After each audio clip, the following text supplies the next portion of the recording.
je reprends l'analyse de ce que j'ai appelé la troisième figure de la littérature comme sport littéraire. Après athlète et ami, nous en sommes à éreintage, mot que j'emprunte donc à Baudelaire, qui, vous vous en rappelez, est quasi seul à employer ce substantif, les autres contemporains disant éreintement, qui est aussi un néologisme dont Larousse nous dit qu'il appartient au style du métier et qu'il est récemment passé de cette langue parlée des hommes de plume à la presse et à la littérature. Alors bien sûr, depuis la semaine dernière, j'ai trouvé quelques autres occurrences d'éreintage, et donc Baudelaire n'est pas absolument seul à l'utiliser, et en voici une particulièrement intéressante dans le Figaro en novembre 1854, à la rubrique Petite Gazette, et vous allez retrouver justement des noms qui vous sont familiers. Le Franc-Juge, ce titre ronflant, appartient à M. Granier de Cassagnac, le parangon de la ligne droite, selon Baudelaire, qui va fonder ce journal avec l'aide de M. Sainte-Beuve, Barbé d'Orvilly, joliment écrit, etc. À la tête de l'entreprise est une célébrité commerciale, M. Dutac, dont les abonnés auront en prime les romans de Balzac. Les fondateurs de cette feuille quotidienne et non politique, bon, il faut qu'elle ne soit pas politique pour n'avoir pas à payer de cautionnement élevé, ont longtemps hésité entre le titre définitif et celui de l'éreintage quand même. Alors, Dutac, c'est le fondateur du Siècle, le grand quotidien depuis 1836, c'est un entrepreneur commercial. Bien que le titre soit définitif, le journal Le Franc-Juge ne verra jamais le jour. Mais ce qui est intéressant, c'est cette configuration où on retrouve ce Granier de Cassagnac. Et à la même page du Figaro, le Figaro qui est un journal tout nouveau à ce moment-là, il y a un article de Villemessant, le fondateur du Figaro, sur le procès intenté au Figaro par Jules Janin à la suite d'un éreintement. Donc à la même page du Figaro, on a éreintement de Jules Janin et éreintage associé à Granier de Cassagnac. Je crois que ça montre bien les deux méthodes. Et puis j'ai trouvé encore une autre occurrence de ce mot rare de l'éreintage, 1861, donc un peu plus tard, Baudelaire est tout de même l'un des premiers, dans une petite revue. Autrefois, quand le chroniqueur se trouvait sans vers, quand il n'avait ni scandale ni assassinat sur la planche, il avait toujours une ressource toute prête, toujours la même, sauf quelques variantes insignifiantes dans la forme, un éreintage de Jules Janin, de Scribe ou de Dumas fils. Quand on manque de copies, eh bien, on éreinte. Et vous voyez que ce sont les écrivains à la mode, ceux dont on parle, qui serviront à cela. Bon, dans ces conseils aux jeunes littéraires, vous voyez aussi que le mot est toujours en italique. Il reste en italique dans toutes ces occurrences. Bon, dans les conseils aux jeunes littérateurs de 1846, donc Baudelaire utilise ce terme assez tôt, il opposait la méthode droite de Granier de Cassagnac et la méthode courbe de Janin. Et vous vous souvenez aussi que je retrouvais la même distinction chez Sainte-Beuve entre le droit et le courbe en critique, où on la retrouverait. Voici un exemple de Nestor Roqueplan.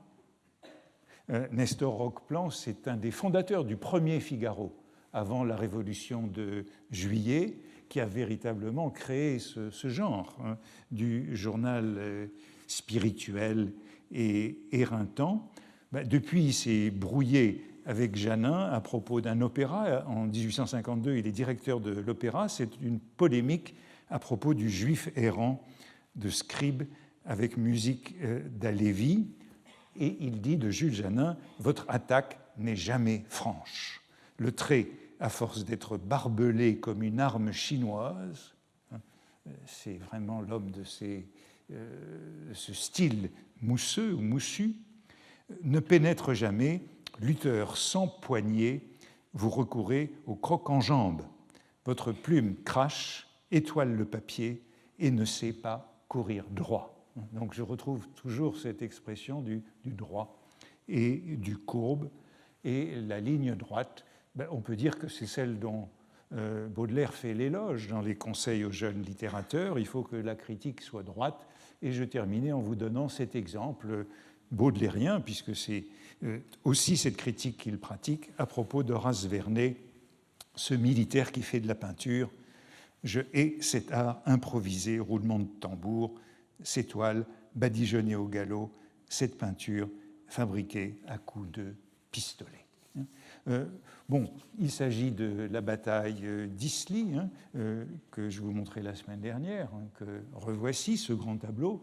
Il faut ajouter que Baudelaire n'est pas le seul à être sévère avec ce grand tableau que vous pouvez aller admirer au musée de Versailles, avec les grands tableaux historiques du musée de Louis-Philippe.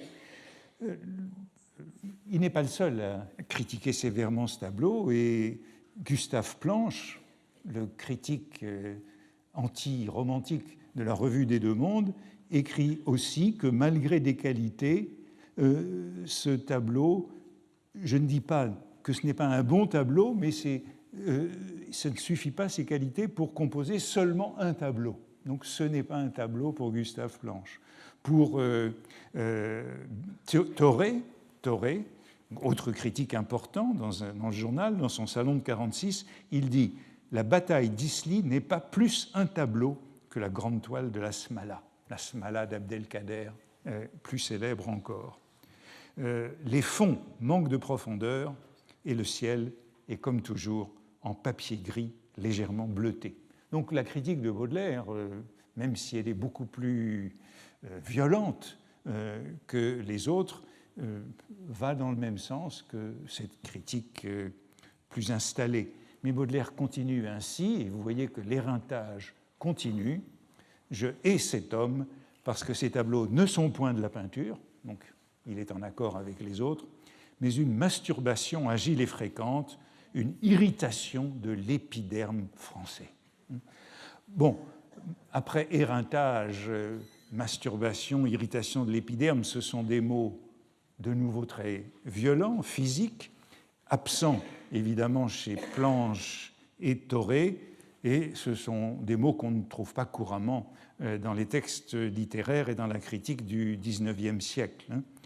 Il est vrai que masturbation est utilisée au sens figuré, masturbation morale par les Goncourt, masturbation de l'âme par Vigny dans le journal d'un poète, et dans ces sens, cela décrit un effort infécond, la complaisance esthétique ou intellectuelle. Quant à l'épiderme, c'est un terme qu'on trouve dans la critique, et cela suggère justement l'absence de profondeur qui est reprochée au tableau d'Horace Vernet. C'est un terme que Sainte-Beuve utilise souvent pour dénoncer le caractère superficiel d'une entreprise littéraire. Par exemple, il dit de Madame de Girardin qu'elle s'en tient volontiers aux surfaces et à l'épiderme. Une littérature qui est donc peu profonde. L'accusation de Baudelaire est donc en cohérence avec la réception de cette œuvre. Voici comment elle est caricaturée par Benjamin Roubaud dans le Panthéon charivarique. Horace Vernet, la légende que vous ne pouvez pas lire, Horace Vernet peint tous ces tableaux d'histoire au grand galop. Cette peinture au grand galop, et dans un de ces innombrables dictionnaires des célébrités, celui de Fortunatus, que Baudelaire connaît bien puisqu'ils ont collaboré au Mystère galant, il donne cette définition d'Horace Vernet, peintre ventre à terre.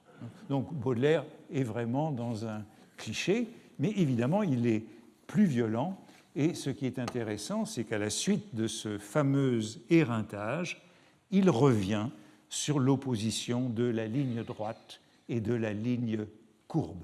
Et j'avais, la semaine passée, aussi indiqué combien les allusions à l'escrime étaient présentes dans cette distinction du droit et du courbe. Bien des gens partisans de la ligne courbe en matière d'éreintage, c'est de nouveau ce mot que Baudelaire utilise en 1846, et qui n'aiment pas mieux que moi M. Horace Vernet, me reprocheront d'être maladroit. Cependant, il n'est pas imprudent d'être brutal et d'aller droit au fait, quand à chaque phrase, le « je » couvre un « nous », nous immenses, nous silencieux et invisibles, nous, toute une génération nouvelle, ennemis de la guerre et des sottises nationales, une génération pleine de santé parce qu'elle est jeune et qui pousse déjà à la queue, coudoie et fait ses trous, sérieuse, railleuse et menaçante.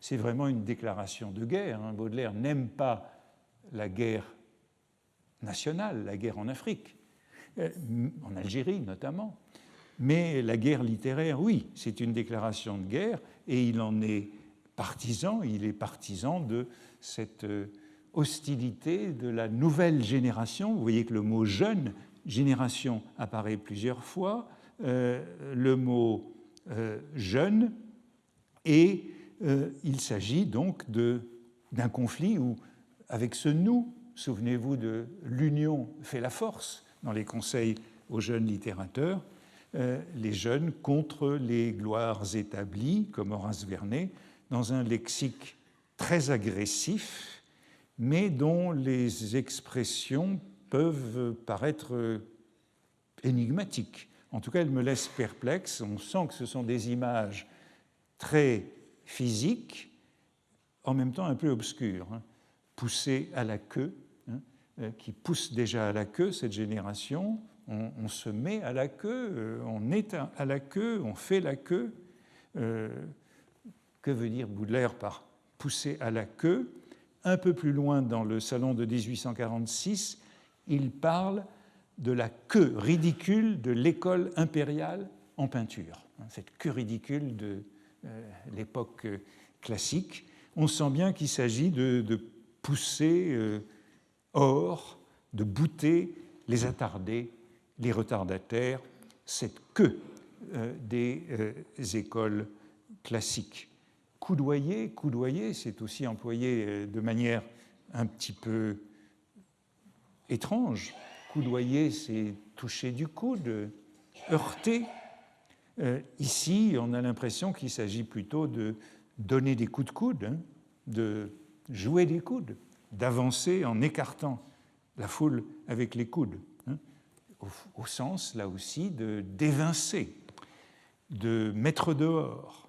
Et je trouve une expression tout à fait proche, justement sous la plume de Jules Janin, dans son fameux manifeste de la jeune littérature. C'est la jeune littérature qui coudoie. C'est ce texte de 1834, avant qu'il ne devienne le critique bourgeois, le critique marié. Et il dit de cette jeune littérature, ils ont été forcés de coudoyer brutalement pour parvenir tout ce qui se faisait et qu'on appelait de l'art avant eux. Donc coudoyer, pousser à la queue, c'est vraiment écarter tous ceux qui occupent le terrain. Quant à faire ses trous, dernière expression, bon, c'est trop tôt pour vouloir dire faire son trou, s'installer. Cela veut plutôt dire percer de trous, traverser de trous, perforer, donc avec une arme blanche ou avec une arme à feu. On a trois expressions qui sont très concrètes, même si un peu obscures, dont la violence est évidente, même si la signification littérale et réaliste peut nous échapper. En tout cas, il s'agit bien de dresser les jeunes contre les vieux, comme dans le manifeste de la jeune littérature de Janin en 1834. Baudelaire continue d'employer ce terme éreintage, et le voici en 1852, donc après le coup d'État, dans le projet de nouveau projet d'une revue, d'une petite revue agressive, le Hibou philosophe. Et voilà le programme qu'il envoie à son ami Champfleury. Article à faire, appréciation générale des ouvrages de Théophile Gautier, de Sainte-Beuve, appréciation de la direction et des tendances de la Revue des Deux Mondes, Balzac, auteur dramatique, c'est pas le meilleur Balzac, la vie des coulisses, l'esprit d'atelier, Gustave Planche, éreintage radical, nullité et cruauté de l'impuissance, style d'imbécile et de magistrat, Jules Janin, éreintage absolu, ni savoir, ni style, ni bon sentiment. Alexandre Dumas a confié à Moncelet, nature de farceur, relever tous les démentis donnés par lui à l'histoire et à la nature, style de boniment. Eugène Sue, talent bête et contrefait, Paul Féval, idiot. Bon, ce sont des notes de février 1852.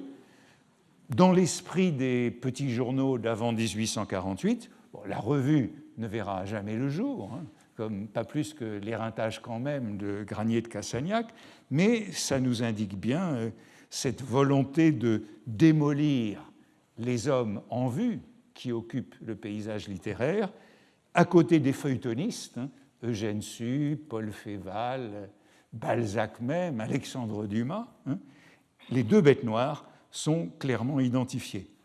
Ce sont Gustave Planche, le critique de la Revue des Deux Mondes. Je ne sais pas s'il était bien payé pour ses articles dans la Revue des Deux Mondes, mais la Revue des Deux Mondes était évidemment la revue la plus importante de ce moment-là. Je vous rappelle que Baudelaire y publiera Les Fleurs du Mal un peu plus tard, et Jules Janin dans le Journal des débats. Donc les deux grands critiques du moment. Et plus bas, dans ces mêmes notes pour Champfleury, Baudelaire donne la liste des livres dont il faudrait rendre compte dans les premiers numéros de la revue, et dans cette liste figure le dernier roman de Jules Janin, La religieuse de Toulouse a tué. A tué. Tuer un livre, c'est donc bien cela, éreinter. L'éreintage tel que le conçoit Baudelaire, c'est une exécution, c'est une décapitation. Et le mot éreintage dit tout ce côté d'extrême violence. Dans un autre projet d'article contre Jules Janin, Baudelaire voudrait, là aussi ça ne sera jamais publié, c'est un brouillon, il veut s'en prendre à ce qu'il appelle le trémoussement infatigable d'une ancienne danseuse. Et vous retrouvez dans ce trémoussement le mousseux, le moussu, le puff que Stendhal condamnait dans cette critique. Baudelaire a donc bien commencé comme un éreinteur, hein, en faisant ses armes, comme on dit, il a fait ses armes dans la petite presse. Il a collaboré au Mystère galant des théâtres de Paris en 1844, publication de chantage contre les actrices, puis au Corsaire Satan, c'est sa publication, la revue la plus connue de cette période, notamment l'article qui se moque de Balzac, Comment on paye ses dettes quand on a du génie, en 45-46, et puis il a collaboré au Tintamarre en 46-47. Donc jusqu'à 48, Baudelaire, c'est ce qu'il écrit, c'est comme ça qu'il a appris. Et sur ces mœurs agressifs des petits journaux auxquels il a collaboré, je vous avais conseillé de lire, on a un bon témoignage, celui de Champfleury, justement, dans Les aventures de Mademoiselle Mariette, roman de 1853, qui transpose le milieu du Corsaire Satan. Ce milieu, je vous le rappelle, Balzac, lui, le décrivait comme un infâme petit journal, un égout littéraire où passent les calomnies les plus sales. Mais il connaissait tous les collaborateurs du Corsaire Satan, et ce corsaire Satan est dirigé par un ancien ami de Balzac. Voici comment Asselineau, l'ami de Baudelaire, le décrit dans son livre de sa biographie de Baudelaire après la mort de Baudelaire. Le corsaire Satan, dirigé par Le Poitevin Saint-Alme, cet ancien ami de Balzac, un vieillard solennel à mine de vieux troupier qui découvrait majestueusement ses cheveux blancs devant quiconque s'avisait de venir se plaindre des vivacités de la rédaction. Donc il a, comme Giroudot dans Illusions perdues, l'allure d'un vieux grognard, d'un vieux troupier. Il faut que le secrétaire de rédaction, celui qui tient le journal, soit prêt pour accueillir les plaintes de ceux qui ont été éreintés par le journal. Donc s'ils viennent se plaindre, eh bien, il montre son âge. Là débutèrent Champfleury, Murger, Banville, Fauchery, toute la bande de ceux qui, comme dit Asselineau, auront des destinées bien diverses. Selon Champfleury, dans Les aventures de Mademoiselle Mariette, cette feuille, ce journal satirique, dit-il, procédait à la démolition des écrivains célèbres. Si on louait quelquefois les gens, le plus souvent, on attaquait. Donc c'est un journal d'attaque, ainsi qu'il est décrit par Champfleury dans ce roman. Monsieur de Saint-Charmé, c'est le nom de Sainte-Alme dans le roman, avait pour grand système de ne pas laisser place à l'amitié soulignée dans son journal. L'amitié, c'est cette camaraderie dont on a parlé plus tôt à propos de la figure ami-ennemi, cette dénonciation de la camaraderie littéraire, des coteries, du compérage, pas de compérage, au corsaire Satan. Il permettait les attaques les plus violentes contre tout ce qui a un nom, donc tous les écrivains en vue, mais il n'aimait pas l'enthousiasme, et chaque rédacteur devait au moins livrer 10 articles d'éreintement soulignés avant de pouvoir faire passer un article agréable à quelqu'un. Enfin, le jour où paraissait l'article aimable était attendu impatiemment par son auteur, qu'il avait promis et qui espérait ainsi se faire des relations. Mais le lendemain, les co-rédacteurs jaloux avaient rédigé contre la personne louangée plusieurs articles tellement perfides que l'article de la veille devait servir à irriter davantage la personne dont il était question. Voilà comment on travaille dans les petits journaux où il n'est pas question de tirer le moindre bénéfice. Et je trouvais sur cette notion de personne louangée, d'article louangeur qui tourne au détriment du journaliste qui l'a publié, cette caricature de Daumier, où malheureusement, une fois de plus, l'auteur dont on se moque est une femme. C'est malheureusement dans le cas, dans toutes les caricatures de Daumier que je trouve, intitulé « Un article louangeur, les beaux jours de la vie », un article louangeur, donc cette notion de louangeur, louanger, dans le Charivari de 1835, avec cette légende. « Lisez l'article que j'ai rédigé sur votre ouvrage, je crois que vous serez satisfaite. » La dame lisant. « Nous venons de prendre connaissance du volume publié par Madame Eulalie de Boisfleury et nous pouvons annoncer hautement que la France compte une buse de plus. » Comment buse? Mais j'avais écrit muse, brigand d'imprimeur. Alors, est-ce l'imprimeur? Est-ce les amis du journaliste dans cet ami-ennemi?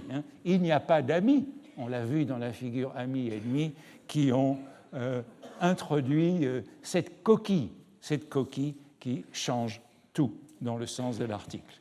Baudelaire a donc collaboré au Mystère galant avant le corsaire Satan, juste avant, en 1944.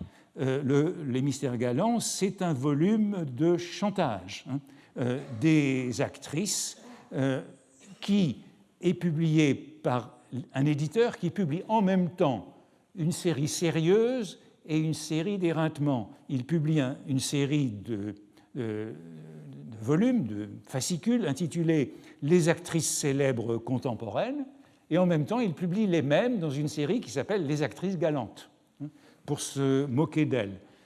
Rachel fait un procès, mais c'est comme ça que fonctionnent les revues, et c'est comme ça que le premier Figaro, le Figaro qui est créé par le même Saint-Alme en 1826, je crois, l'héros de 26, il est décrit plus comme ceci: tous les acteurs et actrices de Paris furent obligés de lui payer tribut, c'est-à-dire de s'abonner.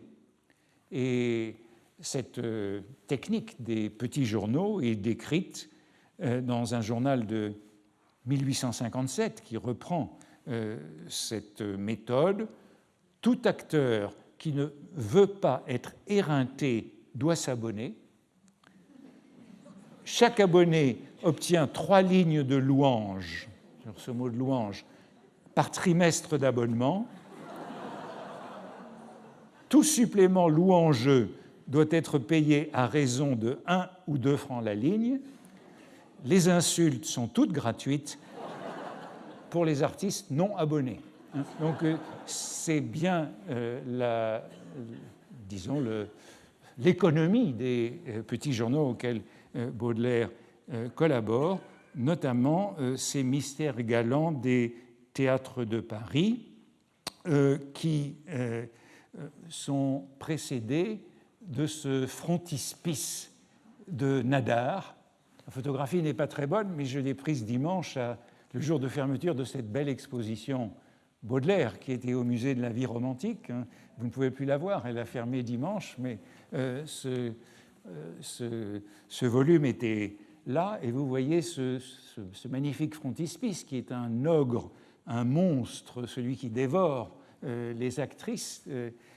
C'est signé Nadar, vous voyez le N de Nadar ici, au-dessus de la tête du monstre, un mystère galant des théâtres de Paris, l'actrice qui supplie un journaliste déguisé en Pierrot et qui tend des journaux ou des affiches où il y a écrit « Action », c'est le procès de Rachel contre le journal, actrice galante et actrice très galante. Et beaucoup de détails de ce frontispice sont encore intéressants. Sur les dents du monstre, on a « nous verrons ». Véron, c'est le protecteur, c'est le protecteur de Rachel, c'est le propriétaire d'un certain nombre de grands journaux parisiens. C'est le docteur Véron qui est le directeur du Constitutionnel, l'un des grands journaux du temps. Et dans ces mystères galants des théâtres de Paris, il y a un chapitre particulièrement violent à l'égard de Rachel, intitulé « Histoire d'Her mignonne », puisqu'elle a fait ses débuts dans le rôle d'Hermione, et c'est ce qui l'a rendue célèbre. C'est un chapitre qui est particulièrement désagréable. Claude Pichois, dans son édition, dit « Ce morceau respire l'antisémitisme et le chantage ».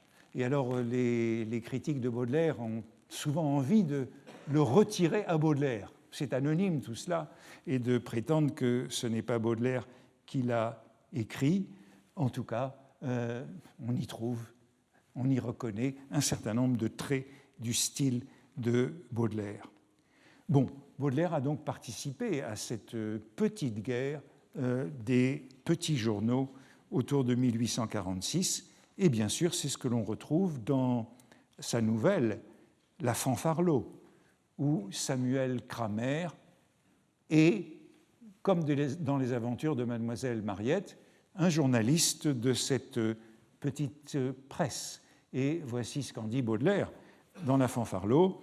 À cette époque, La Fanfarlot est publiée en janvier 1847, donc c'est le moment même auquel il est en train le mouvement même auquel il est en train de participer. À cette époque, les articles d'éloge et de critique avaient beaucoup plus de valeur que maintenant. Les facilités du feuilleton, comme disait récemment un brave avocat dans un procès tristement célèbre, j'aurai l'occasion de revenir à ce procès parce que c'est un procès relatif à l'un des plus grands duels de l'époque qui a lieu en 1846, l'un des plus grands duels littéraires avec un mort célèbre. Comme a dit l'avocat, était bien plus grande qu'aujourd'hui, quelques talents ayant parfois capitulé avec les journalistes, le chantage des journalistes à l'égard des actrices, l'insolence de cette jeune étourdie et aventureuse ne connut plus de bornes. Samuel entreprit donc, Samuel Kramer, lui qui ne savait pas un mot de musique, la spécialité des théâtres lyriques. Dès lors, la fanfarlot fut hebdomadairement éreintée au bas d'une feuille importante. Bon, je passe sur le détail de l'éreintement de la fanfarlot. Elle est accusée de brutalité, d'ivrognerie et de lesbianisme. Le journaliste dit qu'elle aime trop les petits chiens et la fille de sa portière. Les actrices ont toujours un petit chien au XIXe siècle, en général un caniche. Kramer révèle les linges sales de la vie privée qui sont la pâture et la friandise journalière de certains petits journaux. Avec le résultat, en bas de la citation, si bien qu'après avoir dénigré pendant 3 mois la fanfarlot, il en devint éperdument amoureux et qu'elle voulut enfin savoir quel était le monstre, le cœur d'airain, le cuistre, le pauvre esprit qui niait si opiniâtrement la royauté de son génie. Le résultat, c'est qu'il tombera sous sa coupe, fondera un journal socialiste, tandis qu'elle fera des enfants. Et finalement, cela finira très mal pour lui. Alors j'aimerais bien ici esquisser le portrait de Janin et de Granier de Cassagnac, parce que ce sont vraiment les deux pendants, les deux modèles de la ligne droite et de la ligne courbe, les deux voies de l'éreintage. Mais je suis assez en retard, puisque je n'en suis qu'à ma 3e figure, donc je vais, je crois, encore une fois remettre ça. Juste quelques mots sur ces deux voies de l'éreintage. Ce qui est intéressant chez Janin et Granier de Cassagnac, c'est que tous les deux se sont fait un nom avec un seul article. Un coup d'essai qui a été un coup de maître. Janin, c'est un article, son premier compte-rendu de théâtre dans le Journal des débats, le 1er novembre 1830, je crois, 1er novembre 1830, et Granier de Cassagnac, par hasard, c'est aussi un 1er novembre, dans le même journal, Journal des débats, le 1er novembre 1833. Un article, chacun, et ça suffit à les lancer. L'article de Janin, c'est son premier compte-rendu de théâtre, c'est un éreintement courbe, je vous le citerai un jour ou l'autre, et Granier de Cassagnac, le 1er novembre 1833, c'est un éreintement d'Alexandre Dumas. Il est l'un des premiers à révéler tous les plagiats d'Alexandre Dumas, et c'est vraiment une démolition de Dumas, avec lequel il se raccommodera plus tard. En tout cas, on a là deux modèles, les voici, ils sont contemporains. L'un est né en 1804, l'autre en 1806. Bien entendu, on a des photographies de Nadar dans les deux cas. Et ce n'est pas seulement pour Baudelaire, mais c'est assez généralement qu'il représente, au fond, ces deux tactiques du combat littéraire. Je ne voudrais pas passer plus de temps à les présenter aujourd'hui, mais on aura l'occasion de revenir sur l'un et l'autre, sur ces deux styles de l'éreintement, au fond le style perfide et le style franc. Pour caractériser Janin, je me contenterai de rappeler un mot de Sainte-Beuve, puisque Sainte-Beuve parle de lui dans les Lundis. Il le caractérise, j'aime bien l'expression, par le turlupinage sur vénalité. Turlupinage sur vénalité. Voilà Janin pour Sainte-Beuve, tandis que Granier de Cassagnac, je le caractériserai par un mot de Barbé d'Aurevilly, bravo à tout faire. Bravo à tout faire, avec ce que j'avais dit du bravo il y a quelque temps.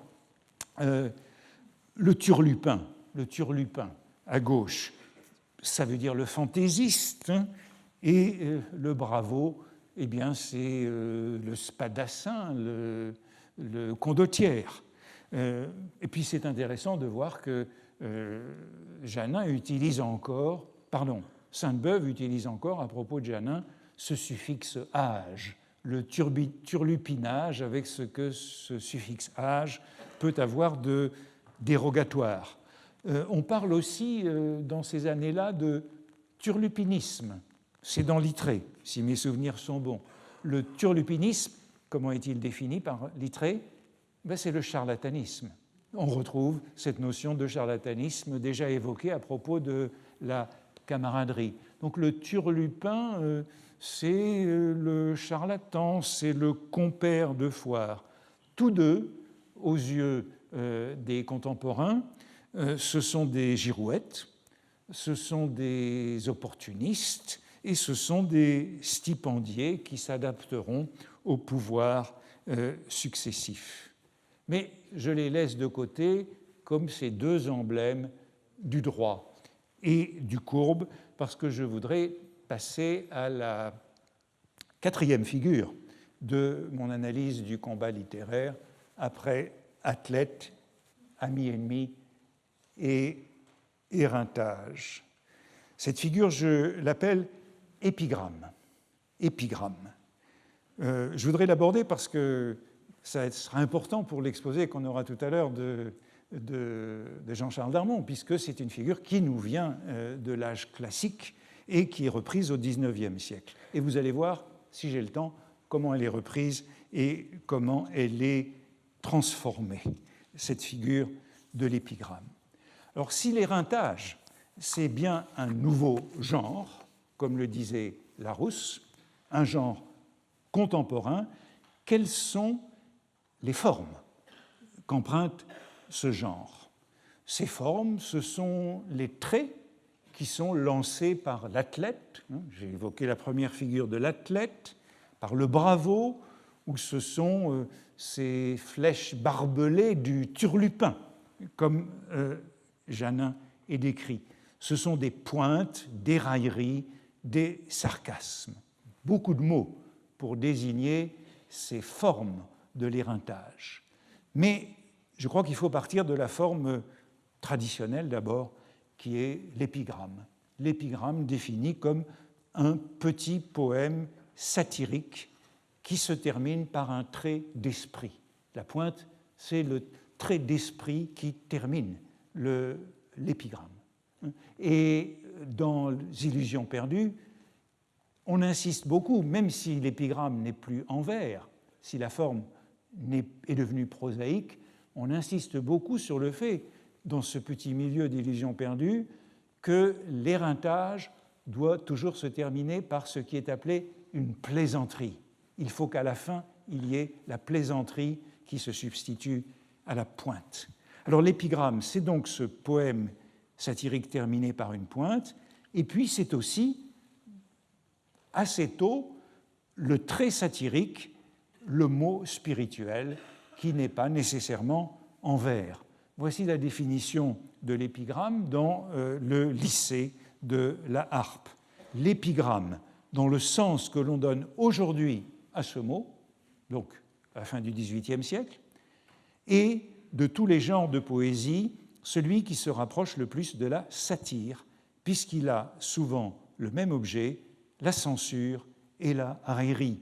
Et même dans le langage usuel, un trait mordant lancé dans la conversation s'appelle une épigramme. Donc on a, vous voyez déjà, le sens propre et le sens lâche. Sens propre, quelques vers, sens lâche, un trait mordant lancé dans la conversation. Et bien sûr, on aura toujours la liaison de ce terme d'épigramme et de celui d'esprit. Bien sûr, il y a une équivalence très forte entre l'épigramme, qui est un coup de plume, l'épigramme, et l'estocade, qui est un coup d'épée.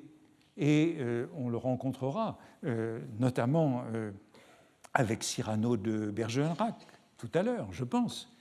Je cite ici un livre que j'aurai l'occasion de citer à différentes reprises quand on avancera dans les figures du combat littéraire et qu'on rencontrera de manière plus directe le duel.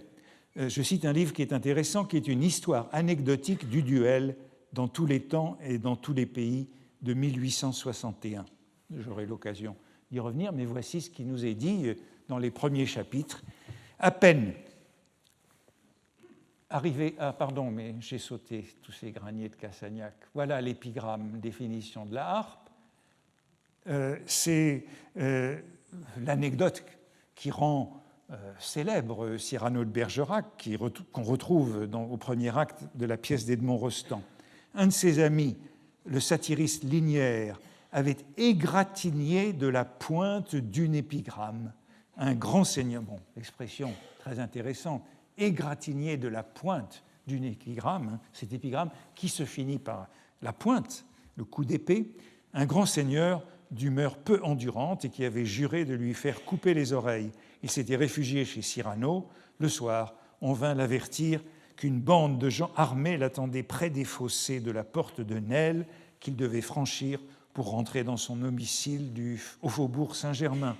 Linière suait la peur. « Prends une lanterne, lui dit tranquillement Cyrano, et marche devant moi. Je veux t'aider moi-même à faire la couverture de ton lit. » Linière obéit à regret.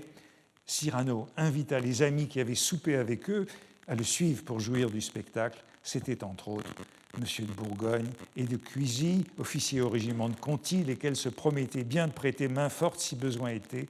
Cyrano se jeta résolument au milieu des assassins et ferrailla de telle sorte qu'il en tua 2, en blessa 7 et mit le reste en fuite. Je crois qu'ils sont 100 chez Edmond Rostand, si mes souvenirs sont bons. Mais vous connaissez tous cette scène qui lie bien l'épigramme et l'estocade. Et on trouve dans le même livre d'Émile Colombet, l'auteur de cette histoire anecdotique du duel, le cas de Voiture. Ce terrible matamor répondit à un gentilhomme qui lui demandait raison d'une épigramme décochée contre lui. La partie n'est pas égale. Vous êtes grand, je suis petit. Vous êtes brave, je suis poltron. D'ailleurs, vous voulez me tuer. Eh bien, je me tiens pour mort. Voici l'attitude conventionnelle des relations entre les poètes et les hommes d'épée. Mais il y a quelques exceptions, comme Cyrano, justement, ou comme Scudéry, dont je parlerai la prochaine fois, quelques poètes qui sont hommes d'épée. Mais vous voyez que tout cela situe bien l'art de l'épigramme dans cette tradition du XVIIe siècle de Cyrano, de Scudéry. Le mot perdure au XIXe siècle, sous la Restauration, mais l'épigramme n'est plus généralement en vers. Ainsi, les épigrammes de Lucien de Rubempré, dans Illusions perdues, sont en prose. Quand il fréquente le cénacle d'Arthez, en cachette, il s'est exercé à aiguiser l'épigramme. Après, je cite, je n'ai pas reproduit la citation, après s'être dégourdi l'esprit pendant les soirées passées chez d'Arthez, Lucien avait étudié les plaisanteries et les articles des petits journaux. La plaisanterie, c'est la pointe de ces articles. Sûr d'être au moins l'égal des plus spirituels rédacteurs, il s'essaya secrètement à cette gymnastique de la pensée. L'expression gymnastique de la pensée est intéressante, elle nous renvoie à la première figure de l'athlète, de l'écrivain athlète, et ce n'est pas une mauvaise définition de l'épigramme comme cette forme brève liée au petit journal et cette gymnastique de la pensée. dans Illusions perdues, elle est toujours, l'épigramme, caractérisée par cette qualité pointue, aiguisée, il y a de nombreux adjectifs, acéré ou encore acerbe. Ainsi, chez l'un des journalistes du petit milieu, Lucien discerne l'acerbité de sa phrase, toujours pointue et travaillée comme un stylet. L'acerbité, qualité de la phrase épigrammatique, mordante, caustique, agressive. Et voici ce passage, à mon sens, le plus topique pour nous dans Illusions perdues, lorsque Lucien se livre à une épigramme contre son ancienne amante. Dans la verve où il était, il fit à petites plumées. Bon, il faudrait parler de ces petites plumées. L'article terrible promis à Blondet contre Châtelet et Madame de Bargeton, son ancienne maîtresse.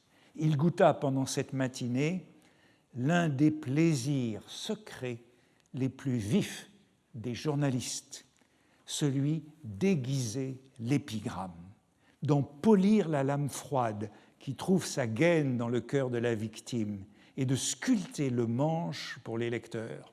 Le public admire le travail spirituel de cette poignée. Il n'y entend pas malice, il ignore que l'acier du bon mot, altéré de vengeance, barbote dans un amour-propre fouillé savamment, blessé de 1000 coups. Cet horrible plaisir, sombre et solitaire, dégusté sans témoin, est comme un duel avec un absent, tué à distance avec le tuyau d'une plume, comme si le journaliste avait la puissance fantastique accordée au désir de ceux qui possèdent des talismans dans les contes arabes. Tué avec un mot. Alors le mot plumé est évidemment très intéressant puisque la plumée, c'est la quantité d'encre que peut retenir la plume quand on la trempe dans l'encrier, mais dans plumé, il y a aussi évidemment l'attaque, c'est un mot agressif. Plumé, c'est étrier, c'est pigeonner, c'est filouter. Et une plumée, c'est une volée, c'est une raclée aussi. Et puis, il y a ces allusions, j'aurai l'occasion d'y revenir. La notion de vengeance est très importante dans ce combat littéraire, et si j'arrive à la lettre V, mais je ne sais pas, je crois qu'il y aura une figure vengeance. En tout cas, il y aura une figure duel qui est là. Tous ces termes, c'est important. Et bien sûr, on se souvient de l'apologue du mandarin chinois dans le Père Goriot. Vous vous rappelez cette idée du meurtre à distance sans se salir les mains. C'est une conversation entre Rastignac et Bianchon dans le jardin de Luxembourg. Et Rastignac dit « Te souviens-tu de ce passage où il, c'est Rousseau. En fait, c'est Diderot. Balzac se trompe. Mais où il demande à son lecteur ce qu'il ferait au cas où il pourrait s'enrichir en tuant à la Chine par sa seule volonté un vieux mandarin sans bouger de Paris. Oui, eh bien, j'en suis à mon 33e mandarin. Ne plaisante pas. Allons, s'il t'était prouvé que la chose est possible et qu'il te suffit d'un signe de tête, le ferais-tu? Est-il bien vieux, le mandarin? Mais jeune ou vieux, paralytique ou bien portant, ma foi, diantre, eh bien non. Le bon Bianchon conclut à la vie du Chinois. Mais dans Illusions perdues, la conclusion de la guerre littéraire, elle est plutôt à la mort du Chinois ou à la mort de l'adversaire selon ce conte arabe. Et voilà ce qu'écrivait Balzac à Latouche au moment de se brouiller avec lui. Il avait été un ami, il devient un ennemi. Il se brouille pour une question d'argent. Il lui écrit « J'ai écrit sur le revers de la lettre que je viens de recevoir de vous des épigrammes assez sanglantes pour me convaincre qu'il est très facile de forger un poignard et même d'en sculpter le manche. Cette même image qu'on retrouve dans Illusions perdues, mais d'ici au 15, je n'ai pas plus le temps de frapper que de l'être. C'est donc ainsi qu'il lui signifie l'orgueil. Ni frapper, ni être frappé, nous n'aurons plus de rapport. L'épigramme est donc très présente chez Balzac avec cette dimension de l'exécution et le passage de cet épigramme à petite plumée contre Madame de Bargeton et du Châtelet est suivi de ce commentaire, lui aussi très intéressant, l'épigramme et l'esprit de la haine. Alors dans l'esprit de la haine, on a l'inspiration, on a aussi l'esprit au sens spirituel du wit, de l'esprit, et puis on a aussi cette idée d'essence, de quintessence de la haine qui hérite de toutes les mauvaises passions de l'homme, de même que l'amour concentre toutes ses bonnes qualités. Aussi n'est-il pas homme qui ne soit spirituel en se vengeant, par la raison qu'il n'en est pas un à qui l'amour ne donne des jouissances. Malgré la facilité, la vulgarité de cet esprit en France, il est toujours bien accueilli. L'article de Lucien devait mettre et mis le comble à la réputation de malice et de méchanceté du journal. Voilà donc le contexte de cette culture de l'épigramme. Et il y a une expression qui est très courante dans la presse et chez les écrivains contemporains, sur laquelle il faudrait s'appesantir si j'en avais le temps, c'est celle de guerre d'épigramme, très présente. Il faudrait faire une recherche sur la guerre d'épigramme. La voici, par exemple, dans une... Ah, mon Dieu, j'ai l'impression d'avoir... Je voulais vous donner un exemple d'épigramme, mais... Ah non, je ne suis pas encore. L'épigramme et l'esprit. Oui, l'esprit de la haine.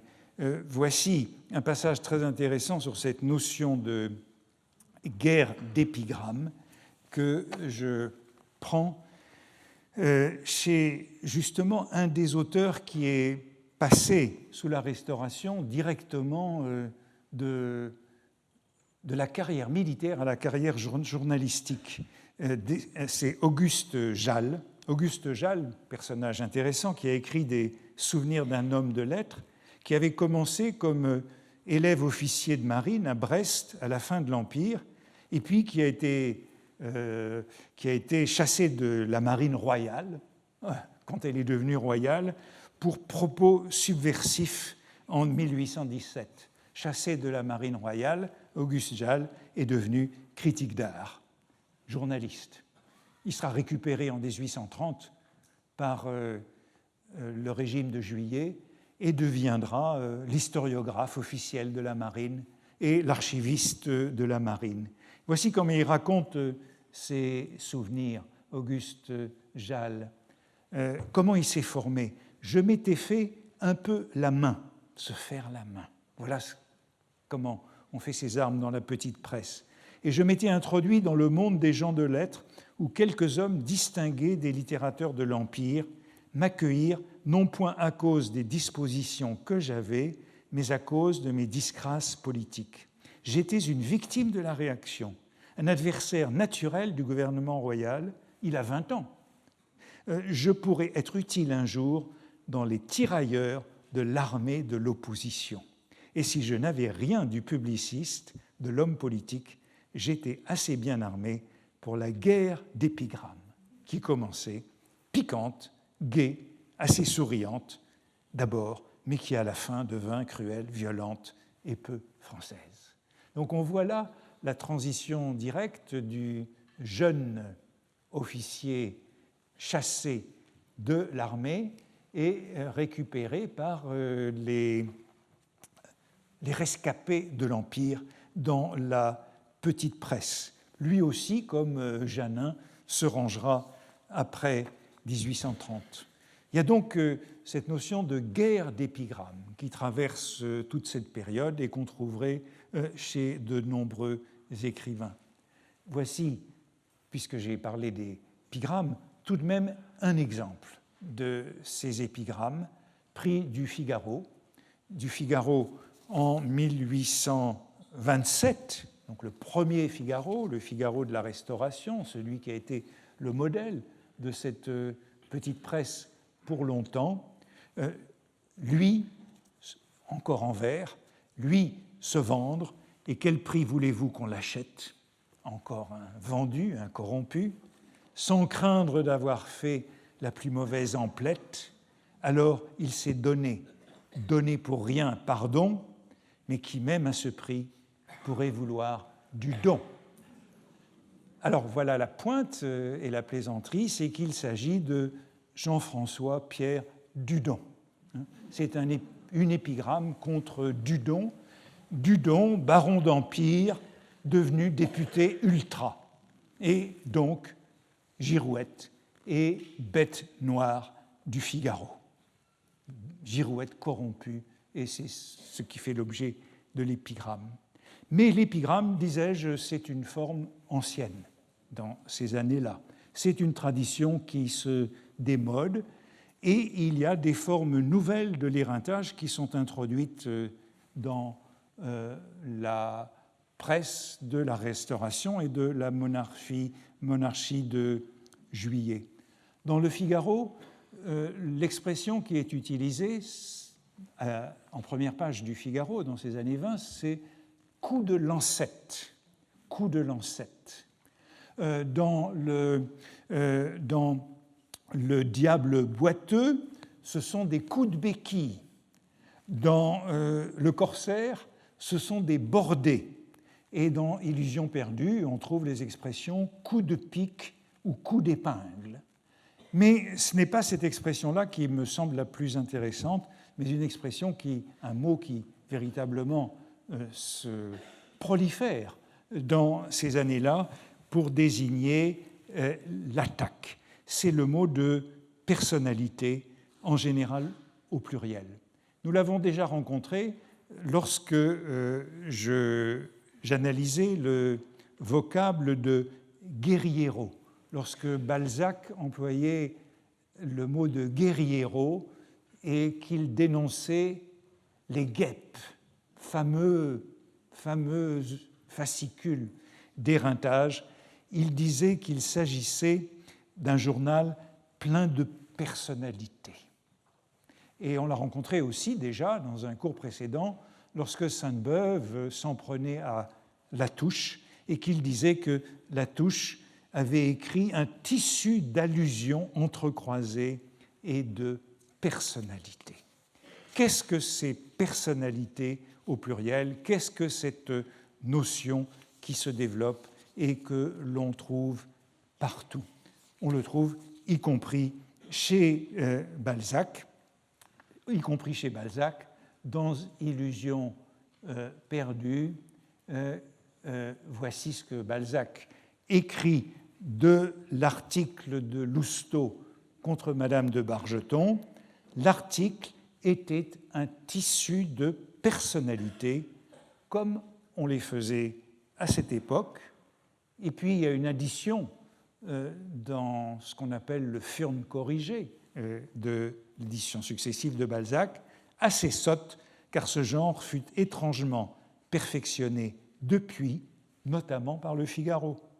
Il s'y trouvait entre Madame de Bargeton, à qui le baron Châtelet faisait la cour, et un os de Seiche, un parallèle bouffon qui plaisait sans qu'on eût besoin de connaître les deux personnes desquelles on se moquait.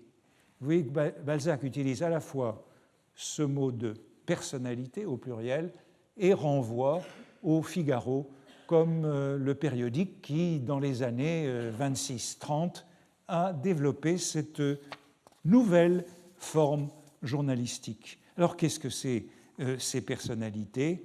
Eh bien, c'est un mot qui est apparu au XVIIIe siècle. J'y reviendrai la prochaine fois parce qu'il est très important, et qui figure ainsi pour la première fois dans le dictionnaire de l'Académie en 1762. Personnalité, caractère, qualité de ce qui est personnel. L'auteur de cet ouvrage n'est pas nommé, mais la personnalité l'a fait reconnaître. Dans cette affaire, dépouillons toute personnalité pour en juger sainement. Il se prend communément en mauvaise part et signifie alors un trait piquant, injurieux et personnel contre quelqu'un. Il y a dans cette histoire, dans cette critique, beaucoup de personnalité.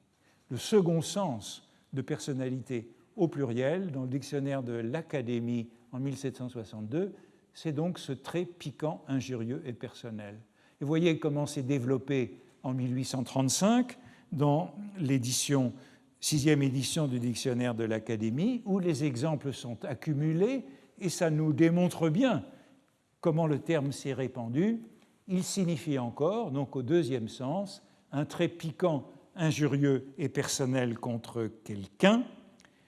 Il y a dans cette critique, vous remarquez qu'histoire n'est plus présent, mais critique.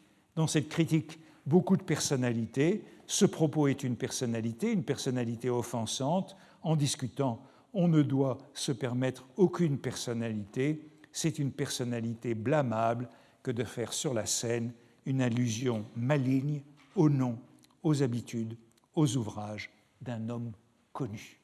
La personnalité, en général au pluriel, c'est donc, sous la Restauration et sous la monarchie de Juillet, c'est la satire personnelle. C'est le développement ad personam.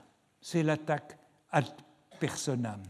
C'est l'allégorie grotesque. Et c'est pourquoi, lorsque Madame de Bargeton est comparée à un os de seiche, Balzac utilise l'expression personnalité. La personnalité est allégorique, et le dernier exemple de la dictionnaire de l'Académie est très intéressant, puisqu'il y a une grande querelle du théâtre dans cette époque sur le fait de savoir si, dans le théâtre, on peut faire des attaques personnelles. La personnalité, c'est la charge aristophanesque. Comme dans Aristophane, on s'en prend aux personnes, aux individus, et non seulement, comme dans Molière, aux classes, aux genres.